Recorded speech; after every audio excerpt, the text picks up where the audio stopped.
Hi, good afternoon. My name is Johnny Kirura, and I'm going to tell you more about project product life cycle. Product life cycle. This is a stage, and this is a stage of the product and the goals from its introduction to its eventual takeover in the market. And this is a useful concept in marketing, by the way, because you as a marketing manager, you have to know the trajectory to understand the typical trajectory of the product sales and the product profitability over time to ensure that the product you have is valid and satisfying the customer's need and adding value to them. We come up with different concepts and components of the product life cycle. One of them is introduction. Introduction, this is the stage when a new product is launched on the market, means this is the availability of the product on the market in introduction. Again, the second one is growth. Growth, this is the product gains tractions and experience.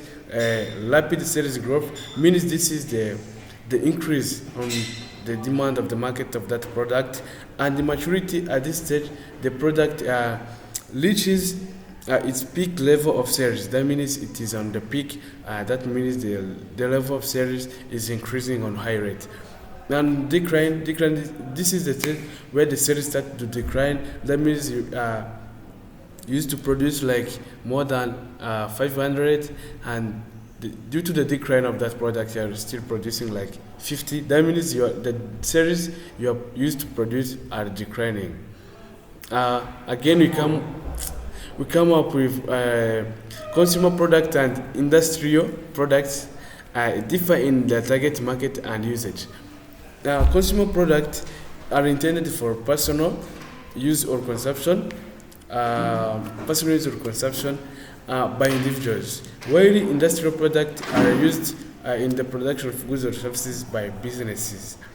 And this is a shorter consumer product typically have a shorter life cycle and are marketed directly to end consumer, whereas industrial product has a long life cycle and are marketed to business and organizations.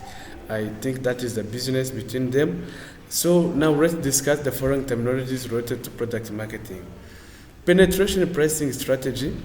This strategy involves setting a low initial price for a new product to attract customers and gain market share quickly. Penetration pricing strategy.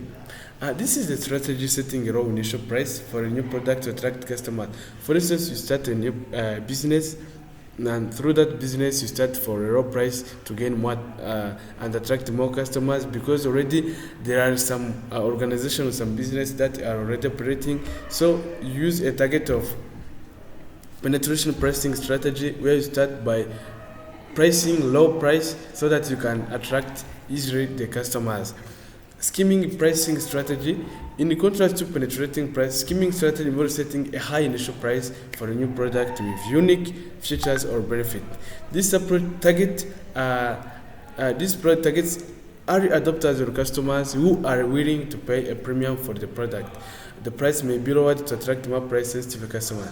That means you are starting to produce a given product, and then you choose to start at high price so that you can see those are eager to buy your product, they will be buying at it, and then later on you can decrease so to gain more and more customers. Offering refers to the complete package of product, services, or experiences that a company provides to meet customer needs and wants.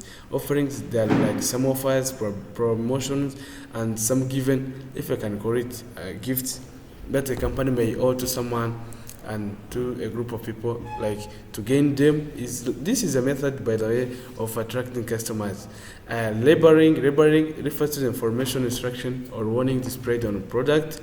Packaging, for example, I can give you is like on the cigarette smoking. Those cigarettes on their package there is what do you say that do not consume high cigarette, and also cigarette is curing, and you have to be careful about the use and the consumption of it. So it is in that case someone who can see that cigarette, the industry that is being ethical, like in that way, it's producing a cigarette, and then later on is writing that be careful of using this, be careful of using this. Someone can be can be eager to buy that product based on the fact that that company is being ethical. Packaging involves the physical container or wrapping of a product. Purpose, it serves as multiple purposes, including protecting, providing convenience, conveying information, and influencing customer perception.